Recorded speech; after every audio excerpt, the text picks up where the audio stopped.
Science nails the best sex position to help women achieve better orgasms. Missionary gets the shaft as the most boring sex position, but it might just be women's new favorite after this scientific discovery. Researchers at private gynecology clinic New Age Medical in New York found that the tried-and-true method, with the male on top of a woman whose hips are propped by a pillow, is the best way to get blood flow to the clitoris and achieve orgasm, according to a Daily Mail exclusive report.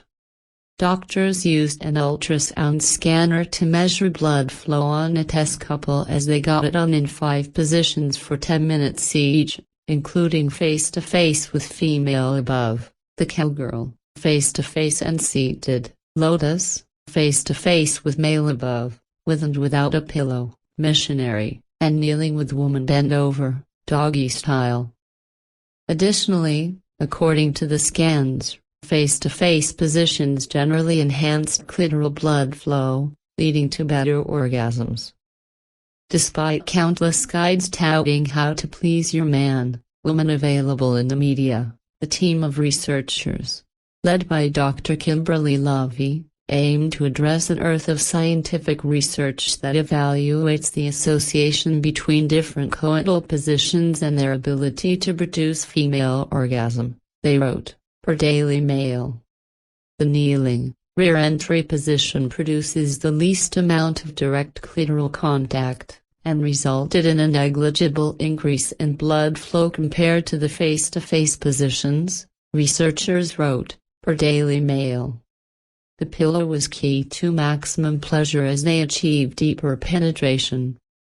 Pillows marketed for this intention, often referred to as sex pillows, or positioning pillows, are usually firm and wedge-shaped, providing more precise and consistent pelvic angulation than conventional bed pillows, they explained. However, they noted that results among women may vary as they don't experience the same level of stimulation in every sex position, due to men's own unpredictable or inconsistent thrusting forces. Still, they hope that the finding will help inform clinicians and their patients with sexual dysfunction. Difficulty achieving orgasm, the causes of which are multifactorial, is one component of sexual dysfunction, researchers concluded. Clinicians can use these findings to counsel patients about which coital positions might help them achieve climax.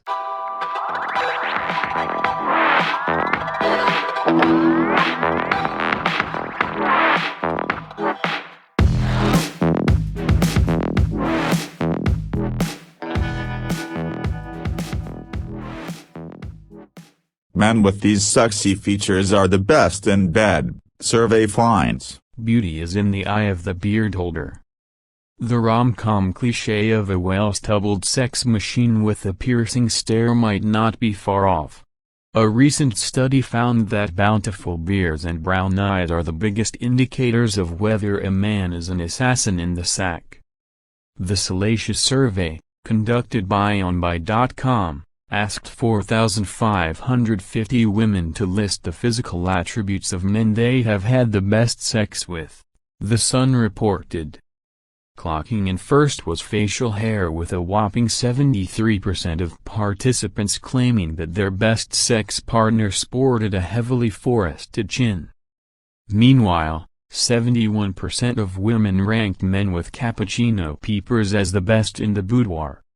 And, in proof that bad boys finish first, so to speak, men sporting piercings and tattoos came in at 70% and 62%, respectively. Also in the mix were the broad-shouldered at 68%. Apparently big things do come in small packages, as 53% of women claimed that their most skillful lovers boasted small feet. Meanwhile, heading up the not-so-sexy end of the spectrum were big hands, 37%, and bushy eyebrows, 36%. Despite seeming like a rather frivolous finding, the allure of big beards is actually rooted in real science. A 2018 study published in the Journal of Evolutionary Biology found flowing facial hair to be more attractive to women when considering long-term, rather than short-term relationships, as they indicate a male's ability to successfully compete socially with other males for resources. And the appeal is not merely aesthetic. Beards have been shown to help men better absorb blows to their head than the naked chin, leading scientists to deduce that these tough tufts evolved as a result of male-on-male combat. Perhaps the ironic millennial beard emerged as a mechanism to fool women into thinking we're the fittest.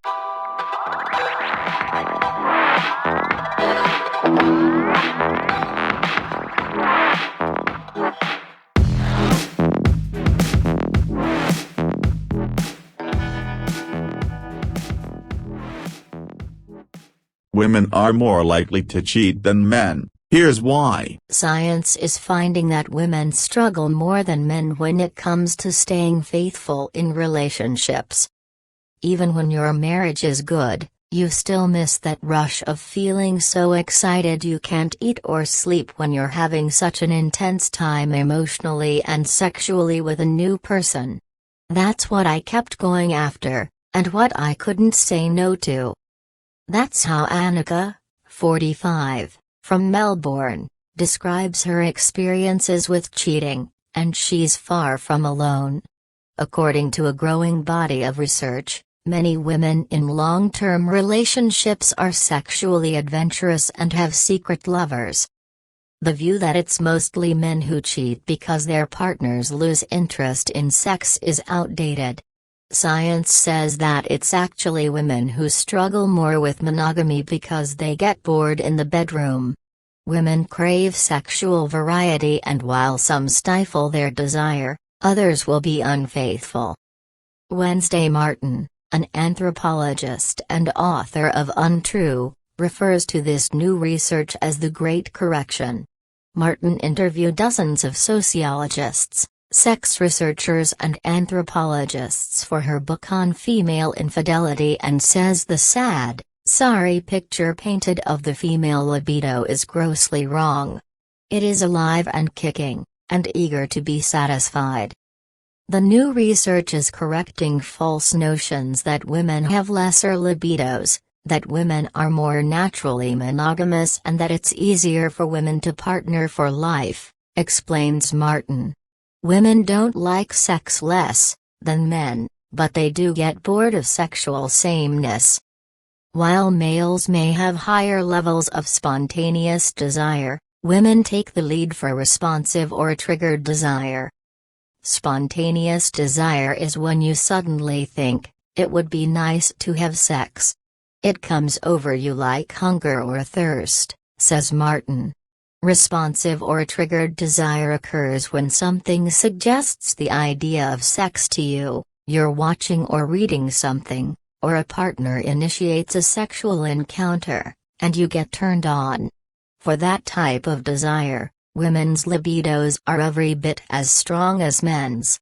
We've internalized this idea that men are the roundier sex, and that's untrue. The reasons women cheat. Martin says the myth that women cheat for emotional reasons while men cheat for sexual reasons is also being overturned. She cites research by Missouri State University on a group of women who used the Ashley Madison website specifically to cheat. This research explodes several of our most dearly held notions about female infidelity. That women cheat only when they are unhappy in their marriages, that unlike men, they seek emotional connection, not sexual gratification, and that women just stumble into affairs, says Martin. The women studied went on the site, created a profile, vetted candidates, met them in person and auditioned them. This was a very intentional process. They wanted to find partners for sex. They reported being in sexless or orgasm-less marriages, and they simply wanted what they couldn't get at home. But most were otherwise happily partnered or married, and these affairs were a way for them to remain in their primary relationships. So, there goes the myth that women who cheat are unhappily married. Another critical piece of research from Dr. Marta Mina at the University of Nevada found that institutionalization in a long-term partnership dampens women's sexual desire more than men's. Men who have regular sex with their partners are more satisfied sexually and with their relationship, but it's not the same for the women, she says. Now sex researchers are entertaining the possibility that women simply need variety and novelty of sexual experience more than men do, Martin says. It's a notion women like Gabriella, 28, from Sydney, have been aware of for some time. I've had lots of affairs since my first long-term relationship when I was at university, Gabriella says. I love sex and I get bored easily, but men take an affair as an affront to their masculinity. They all think they should be enough for me, and when I try and discuss ways of keeping the interest alive, they treat me as if I'm not normal. What should normal be? A woman who lies back and puts up with boring sex just for the sake of it. That's the story women have been sold, and it's just wrong. Further exploding the myth that women are made for monogamy is the work of biopsychologist Meredith Chivers at Queen's University, Canada. Chivers and her team invited men and women to watch porn while they had monitors on their bodies to measure their physical response and blood flow, which showed their sexual arousal. Straight men were mostly turned on by images of heterosexual sex and women having sex with women, but the heterosexual women had a more varied arousal menu. Further exploding the myth that women are made for monogamy is the work of biopsychologist Meredith Chivers at Queen's University, Canada.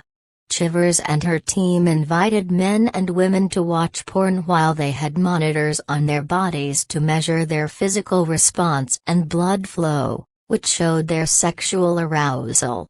Straight men were mostly turned on by images of heterosexual sex and women having sex with women, but the heterosexual women had a more varied arousal menu. Women's bodies responded to men having sex with men, women having sex with women, men and women having sex, and images of an erection. We traditionally think men get turned on by everything, and the truth is that a woman's body responds to more sexual stimuli, says Martin. Looking after lust and libido. So, does the unleashed female libido always lead to infidelity? It doesn't have to, says Martin. Not if women can talk frankly to their partner about their desire for sexual variety and adventure. She says this can avoid the inevitable boredom that besets many long-term relationships. Women start providing service sex. He wants it, I really don't, but I will get it over with. Then women get into the cycle of thinking, I guess I don't really like sex. It's actually that they're not liking sex with the partner they've been with for many years, she explains. A simple thing couples can do is start a new, exciting activity together, such as learning how to kayak or dance together. Couples get a rush of the neurochemicals and hormones similar to when we experience puppy love. So, you can get that feeling of excitement without going outside your relationship, she explains. Imagine how much better relationships would be if couples understood that when a woman starts to feel sexually bored, this didn't have to mean the end. Think of the marriages and relationships that could be improved if women could discuss their desire for sexual adventure and work with their partner to find solutions that bring them closer together.